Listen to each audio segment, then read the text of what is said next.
Сәлем достар, сіздермен бірге бүгін Төребек Әлия.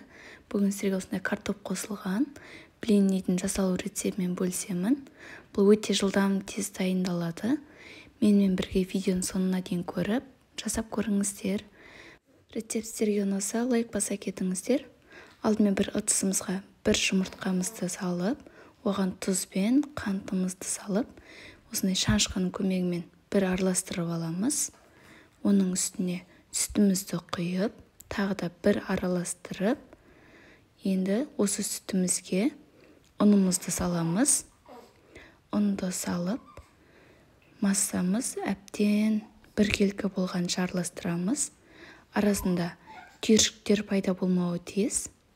Тестамыз біркелкі болғанша әбден араластырып аламыз. Енді осыған картопымызды осындай үккіштің осындай майда көзінен өткізіп аламыз. Қыздар, сіздерге қанша мөлшерде керегін видеоның астына жазып кетемін. Сол жерден көрсеңіздер болады. Енді осы өткізілген картопымызды жаңағы тестамыздың үстіне салып, тағы да бір араластырамыз. Осыны бір араластырып болған соң, үстіне сұйық майымызды құямыз. Қыздар, мен каналыма жазыла кетіңіздер. Алдағы уақытта сіздерге көптеген қызықты рецепттермен бөлісемін. Енді осы тестамызды, табамызды қыздырып бір майлап алып, кәдімгі блинни пісіргенде ғып, жұқалап құйып пісіріп аламыз. Видеода барлығы анық көрсетілген. Осылай екі бетін қызартып, барлық тестамызды пісіріп аламыз шет-шетінен. Енді осыған бір жуамызды ұсақтап турап, сәбізімізді осылай үккіштен өткізіп алып, табаға сұйық майды құйып, соған сәбізбен жуамызды 5-6 минут қатты отта қуырып аламыз. Менде мұнда асылған 2 жұмыртқа.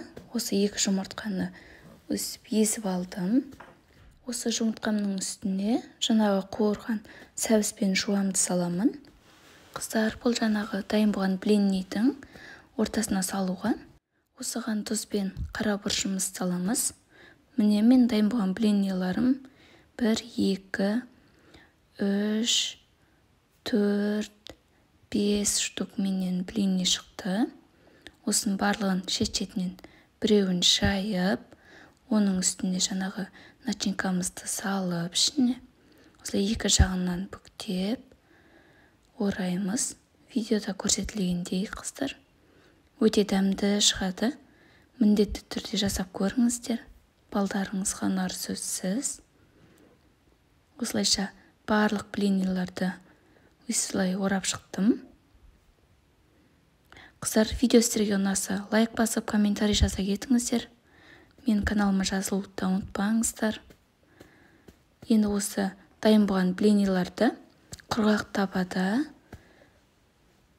сковородкеге екі бетін бір-бір қызартып аламын. Бұл жамалы блинниларымыз қытырлап тұру үшін. Бұлай істемесеңіздер де өз еріктеріңіз. Міне, қыздар, менде дайын болып шықты. Өте керемет рецепт. Сіздермен бөлісіп жатырмын. Осы рецепт бойынша жасап көріңіздер. Сіздерге, үйлеріңіздегі балдарыңызға ұнар сөзсіз. Өте дәмді болып шығады. Қыздар, мен каналыма жазылып, лайк баса кетіңіздер. Алдағы уақытта сіздермен көптеген осындай тәтті рецепттермен бөлісемін. Рахмет сіздерге.